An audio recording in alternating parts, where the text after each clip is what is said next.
Hi there. So this is like part 2 of the video.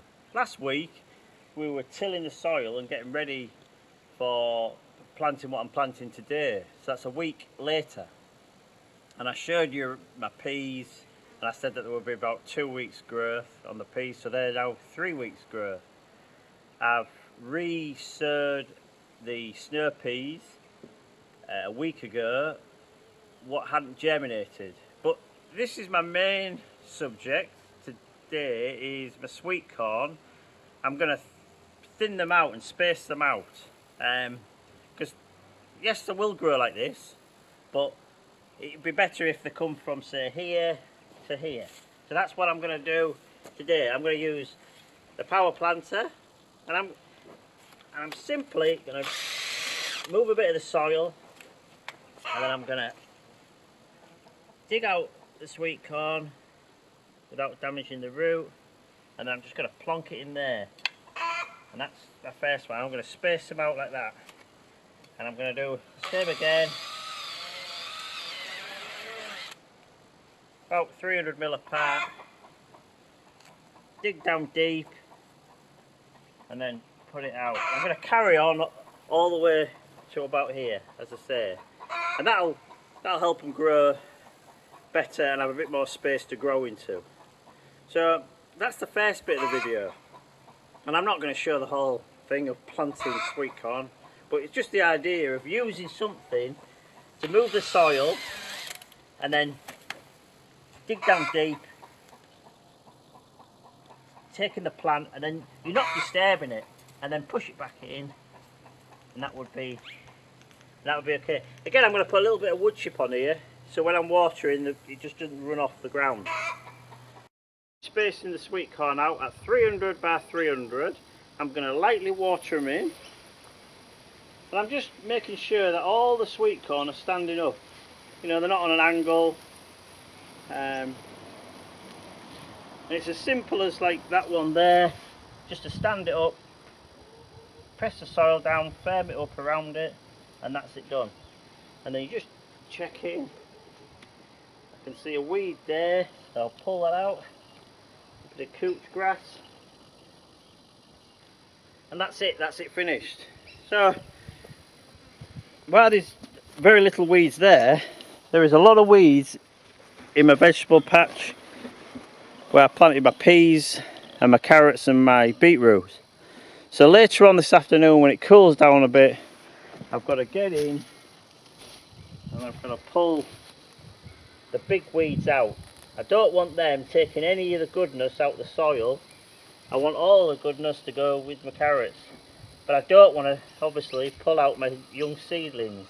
So like there, just be gentle. And I'm going to do that this afternoon.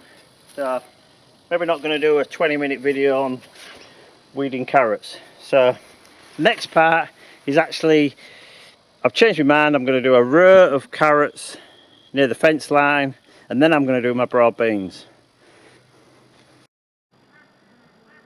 So I've just finished sowing the carrots.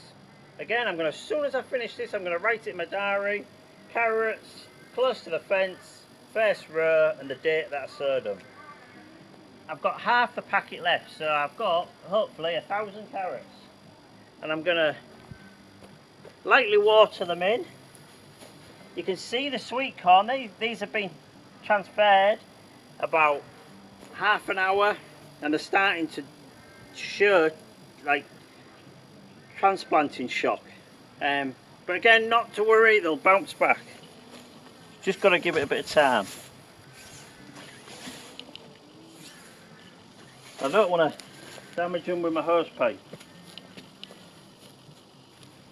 And before you tell me to put a star picket in the corner so you can pull your hose pipe along it and it doesn't damage your plants, I already do it.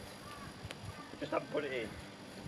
So we cheated. So again, lightly water it in.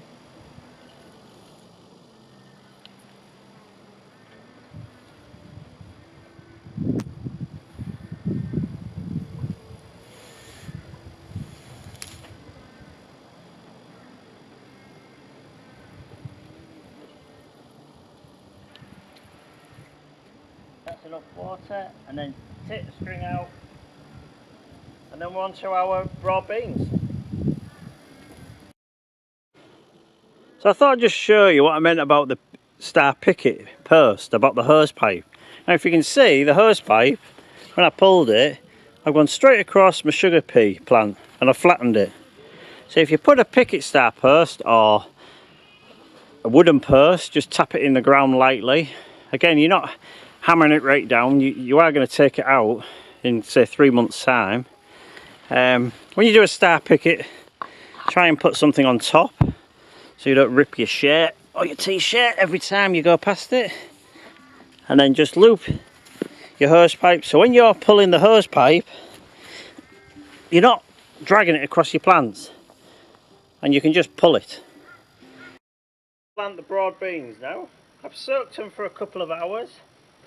I find soaking them overnight is too much, so 2 to 3 hours is enough. So the 2 string lines is one there and one there, they're 300 apart. I'm doing them the full length of the vegetable patch. It says I've got 60 seeds in the packet, so I should have enough. And then I'm doing them 250ml apart from each seed. So I'm just going to use my dibbling stick. I'm going to poke in about 4 inches, and that's it there. And then I'm going to do that again, and I'm going to do that there. Again, I'm just going to move that along there. Just lightly put it in. I don't want to damage the seeds. And I'm just going to keep going along.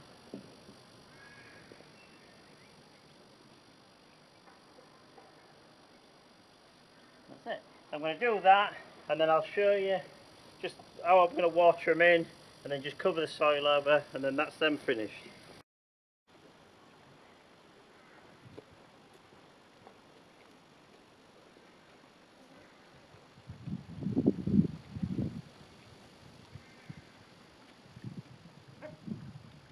So I'm just marking my rows, and I'm just using little bits of off-cut of cane. Push them in.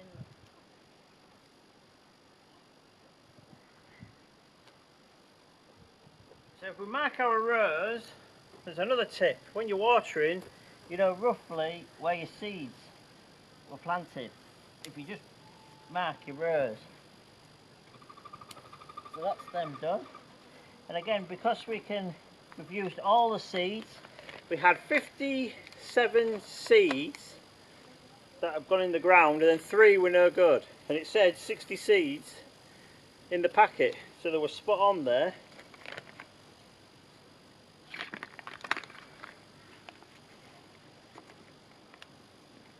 That tells me what they are, and then again I'll just quickly write in my diary the date and what they are. Raw beans, I think it's about the 27th of the 3rd, 2001, and that's it. That's all I write. Because I've drawn a little diagram of where this row is. I just want to move that out of the way. I want to water them in first, and that's so that any of the fine soil will surround the seed. So I just water them until the hole is full, and that means any of the sand will go down the hole and then surround the seed. Will help it keep moist for germination.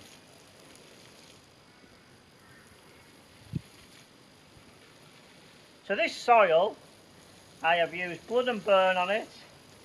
I've used organic matter, I've used chicken poultry manure, horse manure, and a little tiny bit of pig manure in this area. And I've let it sit there for about 4 weeks.